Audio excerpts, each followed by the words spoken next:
Hello, this is the section of the final exam from spring 2019 that we can do right now with our midterm 1 information. So pretty much I'm just going to be doing the first third of the exam. Number 1, we're given a matrix below and it's a matrix of a system of linear equations with x1 through 6, and then the values that each equation is equal to, and we are given 5 statements, and we're figuring out what's true. So for any given C and D, the system above is consistent. Well, that will be true. It does not matter what values we have here for C and D. Even if there's 0, there's no way for C and D by themselves to make the system inconsistent. If this value here, for example, was a 0 and D was something other than a 0, then we would have a problem. But as of now, this is true. 2, for the coefficient. The coefficient matrix A is in reduced echelon form. So let's take a look at where we have pivot positions. We should see all zeros above all of those ones in the pivot positions. And right here, we see that there's a 1 that should not be there. So no, we're not in reduced echelon form. Okay, so the right-hand side vector is in the column space of matrix A. So remember, the column space is the space spanned by the columns of the matrix A, and in order, if the system is consistent, if in fact there is a linear combination of x1 through 6 that gives us these values, then by definition it has to be in the column space, because it's a linear combination of the columns here that we are looking through to create this right-hand side vector in the first place. Okay, 4, the system has no solution, and then 5, the system has infinitely many solutions. Well, if we see we have a pivot position for x1, x2, x5, and x6. We have none for x3 or x4, which means that those two are free variables, and so we will have infinitely many solutions. So 1, 3, and 5, D is our correct answer. Let's suppose that this set is linearly dependent. And whenever they do this, I always try to remind myself which one they're asking for. Sometimes they want linearly independence, and I solve for the other one and feel a little silly at the end. So we know that if this set is linearly independent, when we put it into echelon form, we will have a row of all zeros, or you can we'll do it the official way: -1, -2, -1, 0, setting this system equal to 0 to solve it as a homogeneous system of equations. So -3, -2, -2, 0, 1a, 1, 0. And let's see what we can do here. We're going to subtract 3 row 1s from row 2, and I'm going to add row 1 to row 3. So that's going to give us -1, -2, -1, 0, 0. Let's see. 4, 1, 0, and 0, a minus 2, 0, 0. Okay, and in fact, the step that I did here with the second row was completely useless because at this point, we have a row that's almost all zeros and will only be all zeros if a is equal to 2. So there's our answer. 2 is C. We need a to be 2 in order to have a linearly independent set of vectors. Which of the following statements is false? Okay, this is going to be a pretty quick one. So if we have three vectors, v1, v2, v3, and they're linearly independent, then v3 is a linear combination of v1 and 2. Well, this isn't necessarily true. And let's see why. Because see if I can pull an example out. 1, 0, 0. Let's see. 1. Oh, sorry. Here we go. 2, 0, 0, and 0, 1, 0. Okay. So these three vectors, the second one is obviously a linear combination of the first, but and overall, all three of these vectors are linearly dependent. What they're saying here is their set is linearly dependent, which we do have here, but it doesn't necessarily have to hold that the third one is the one that has to be able to be formed from the other two. In our case, it is the second one that is linearly dependent on the first only. Again, you can have a linearly dependent set with elements of that set that are linearly independent from the other two. So this guy is false. And I'm not going to spend too much time looking at the other four because they're mainly all definitions. So B, suppose that the columns of A are v1, v2, v3, and we're given this matrix equation, and they're just expanding that out and showing how you can take a matrix equation and show that it's equivalent to a vector equation. That's just true. C, suppose that x0 is the solution to the linear system ax equals b. Then if you have this expression here, and this is one that I'm not exactly sure what's going on here, and that's a little too bad. Definitely by the time the final rolls around, I'll know what they're trying to talk about here. But we've definitely proven that one of these is false. And since we can only have one of these, one correct answer for any of these questions. The C is true, although I'm a little disappointed in the lack of an explanation from me. Sorry about that. D, the columns of A are linearly independent if and only if A has a pivot position in every column. So you can kind of think about that. If we were to go up to our example over here, 0, 1, 0, 1, if we have these three, you can kind of think of these pivot positions as kind of a degree of freedom that this vector has, A1 has, that none of its other vectors in its set do. None of these vectors, v2 or v3, can move in the x1 direction. None of the linear combinations move along x1 at all, just like how vectors 1 and 3 cannot move along the x2 axis. And that's just how I like to think about it. And in order for them to be linearly independent, each individual vector has to have some kind of ability that none of the others have, and we just call those pivot positions. And E, a homogeneous linear system has a non-trivial solution if and only if it has at least one free variable. That's a definition. There's not much I can say about that. Okay, question 4.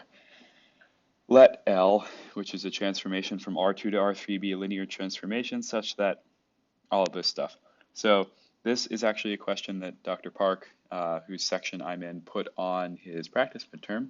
A lot of his questions are from old finals, so I'm going to be doing a slightly less in-depth explanation than I did in that video, but we can get going. So one of the properties of a linear transformation is that it works under vector addition. So L A1 plus L A2 is the same thing as L A1 plus A2, just like R L A1 is the same thing as L R A1.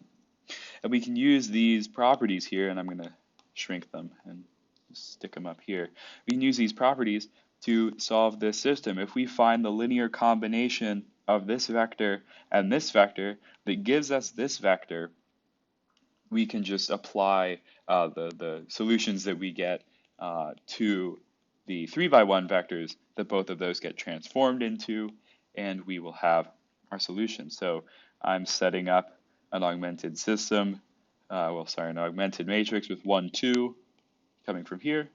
We're looking for the linear combinations of that with 3, 2, and we're trying to find -1, 2.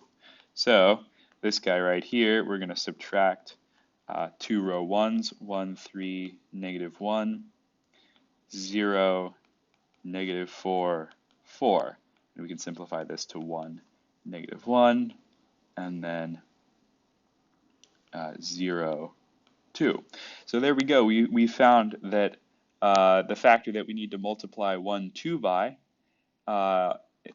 is 2, and then we need to add -1, 3, 2, and we will get our -1, 2. And let's just prove that really quick. So 2 times 1, 2 minus 3, 2, that's going to give us 2 minus 3, so -1, and 4 minus 2, which will give us 2. So there we go. We've shown that this linear combination of these two 2x1 vectors will give us our the 2x1 vector that we're looking for, and so we can use these factors up here with our 3x1 vectors. So we're going to multiply 2 by 0, 1, 4, and we're subtracting -2, 0, 1, which will give us 2, 2, 7.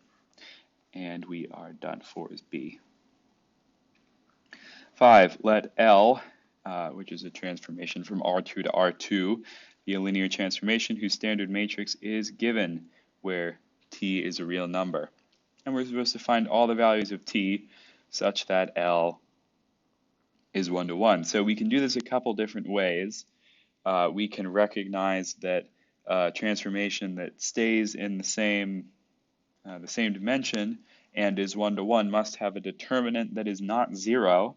And so we can set that up, T minus 1, T 1, 2T minus 2. And we can see what the values are for which this determinant equals 0. And if we look, if T is equal to 1, I'll set up these cases. If T is equal to 1, we're going to get 0, 0, 1, 1. And in that case, our determinant is 0, so T cannot equal 1. And similarly, let's see, if we test it for T is equal to 2, we are going to get 1, 2, 1, and 4 minus 2 is 2. There we go. And in this case, also, our determinant is equal to 0, so T cannot equal 2. And these are actually the only two values for which this works. And if you want to do this on your own in a different way, you can be looking for solutions like this matrix here, where one row or one column is a linear multiple of, a linear combination or a constant multiple of the other, which is another thing for a one-to-one transformation, because if we remember, a 1-to-1 transformation is the same thing as saying that the standard matrix for that transformation has independent columns. And in this case, we can pretty clearly see that for both of our matrices, we did not have independent columns. But that's all the same as just checking for these determinants, which is another cool way to do it. So C is correct for 5. Okay, we have a matrix A, and let's see, it's invertible. and we're going to call its entries and its inverse B with I and J values to tell us about the positions of each entry. And we're supposed to find the trace of the matrix, so we're finding, let's see, our matrix is going to be 3 by 3, so we'll have B11, B12, B13, blah, blah, blah, blah, blah, B22, B33, and we are just adding up these guys here.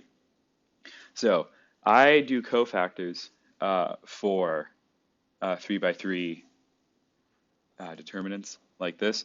Well, not 3 by 3 determinants, 3 by 3 inverses, but we're going to need to find the determinant.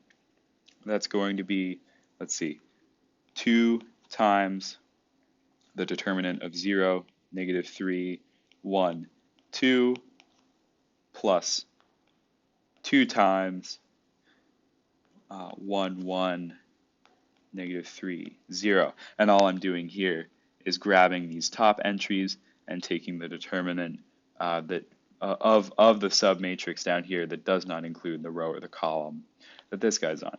And you see this 0 here, I didn't even bother writing it down. Its matrix would be formed from these guys, but not writing that down because we're just multiplying by 0.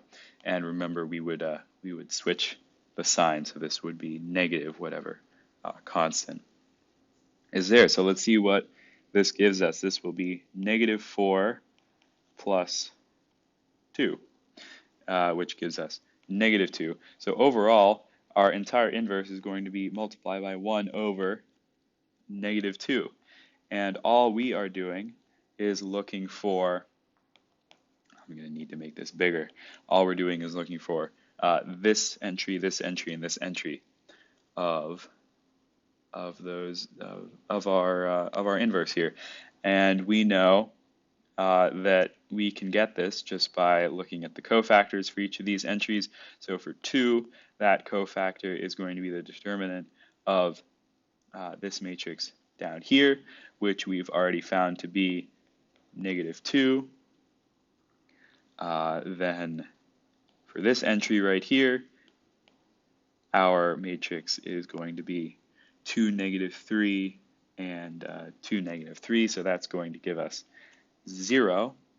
And then finally, our cofactor for our 3, 3 position is also going to give us 0 from that matrix up there.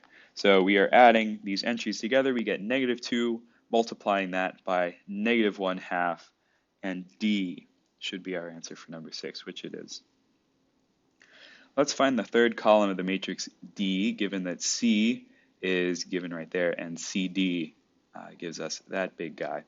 So let's say that we're calling this matrix E. So we have our expression CD equals E. We're trying to solve for a specific column of D. So let's isolate D on one side by multiplying both sides by C inverse on the left, which we know that we can do, because if we take the determinant up here, we're going to get 5, which is great, which means that C is invertible. So this is going to be C -1 E, and then both of these guys are going to cancel out into, the identity matrix, which when multiplied by D does absolutely nothing. So let's find C inverse so that we can get this going. So our determinant of C, our determinant of 1, 2, 3, -1 is going to be 2 plus 3, which is 5. So we have 1/5, and then the rest of our matrix. And we remember we switch the A and the D position, so we have 2, 1, and then we flip the sign on our B and C positions, -3, 1. And so there's our inverse. I'm going to drag it on down here, and we are multiplying it by E, which is 2, 0, that's a terrible 0, 2, 0, 0, 3, -2, 1, 1, 7, 0, 0. But we are only looking for the third column of the matrix D, and so that's going to only mean that we're messing with this column right here, but we are going to need to use both of the rows of our matrix C inverse over here. So computing the first entry of the third column is going to be gotten by multiplying 2, 1 by negative 2, 1, which will give us negative 4 plus 1, or negative 3.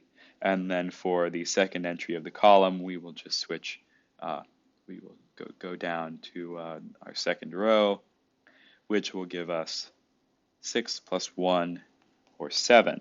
So we have this vector. We know that this is the third column, but we still have to remember that we have this 1/5 over here. So in the end, we get negative 3/5, comma 7/5. So 7 is B. 8, we have A, and it's an M by N matrix. Which of the following statements is necessarily true? If you get this question on an exam, it was also put on my practice exam by Dr. Park. This should be a completely free point. One of these is just a fact that you have to know. So it seems. In fact, in the last lecture we had, he spent a good 10-15 minutes just talking about pretty much this fact by itself. And that fact is that the number of independent columns is always the same as the number of independent rows. And what does that mean? Well, that's the rank of A being equal to the rank of A transpose. And if you know that fact, you can show directly that A is false, because we know that we have an equation. We have an equation for this, that number of columns is equal to rank plus nullity, where nullity is the dimension of the null space and rank is the dimension of the column space. And if we have an M by N matrix where M and N are not equal, transposing is going to change the number of columns, while our rank does not change. So nullity, the dimension of the null space, will have to change to compensate for that. So A is false. Also, all of these talking about, well, C is just wrong, and then D and E are wrong for a little bit different reasons. They're talking about all of the columns of A or all of the columns of A transpose forming bases, or a set of basis factors for a certain subspace. But remember, we can't ever assume that all of the columns of a matrix or all of the rows or anything form a basis for anything, because if we have any columns or rows that are linearly dependent on each other, then they are redundant in that basis set, and we would not include them. Number 9, which of the following is a basis for the null space of A? Let's write A out. 1, 2, 2, 2, 2, 3, 2, 3, 1, 3, 3, 1, 2, 2, 2. And so when we're solving for the null space, we're solving AX equals 0. So I'll add that row of zeros on there. And we're just finding the vector form of the solution. So let's see. I'm going to subtract row 1 from both row 2 and row 3. We will get 2, 0, 1, negative 1, 1, 0, 2, negative 1, 0, 0, 0. I'm going to subtract row 3 from row 2. That will give us 0, 1, like so. I'm going to subtract 2 row 2's from row 1. That will give us 0, 0, 4, 0. What else can we do here? Let's subtract 2 row 1's from row 3. 8. Flip the sign on both of those. Subtract this here, 0, negative 9. Subtracting row 3 from row 2 is what happened there. And we are good. If we flip things around a little bit, we'll see that we are in echelon form. We have our pivot positions and zeros above all of them.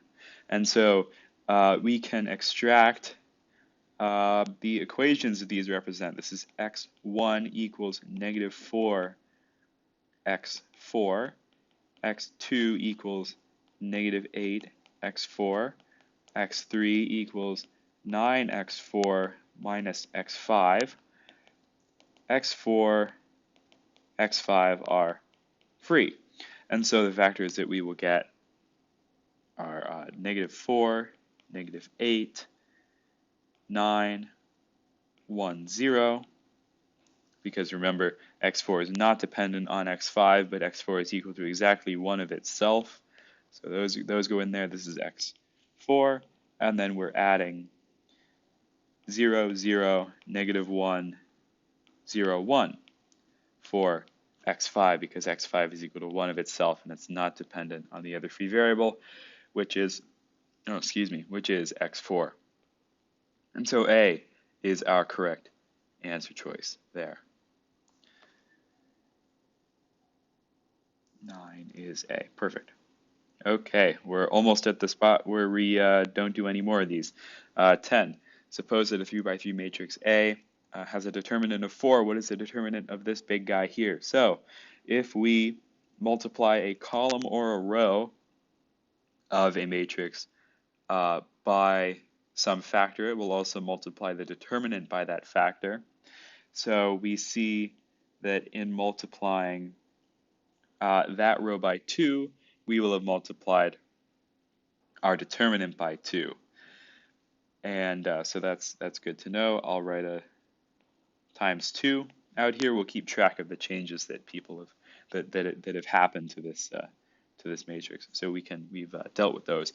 What else? So adding 3 row 1s to row 3 does absolutely nothing. If we take our 1, 2, 3, 4 matrix and add 1, 2 to the second row, 1, 2, 4, 6, the determinant of this is negative 2. The determinant of this is negative 2. And I always like to set up those examples just to prove it to myself that these properties do work. So adding these guys will do absolutely nothing. And it might seem like we're good. We have everything down to just variable form. There aren't any constants floating around or coefficients, but you'll see that they have switched the second and third rows. We should have A, B, C, D, E, F, then G, H, I, like we do up here. And whenever we switch 2 rows, it multiplies our determinant by negative 1. And so both of these operations are getting applied to the determinant of this matrix up here, which they tell us is 4. And so we get negative 8, which is our answer. 10 is C.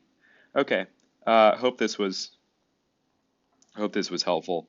And I don't know. I'm gonna go to class now.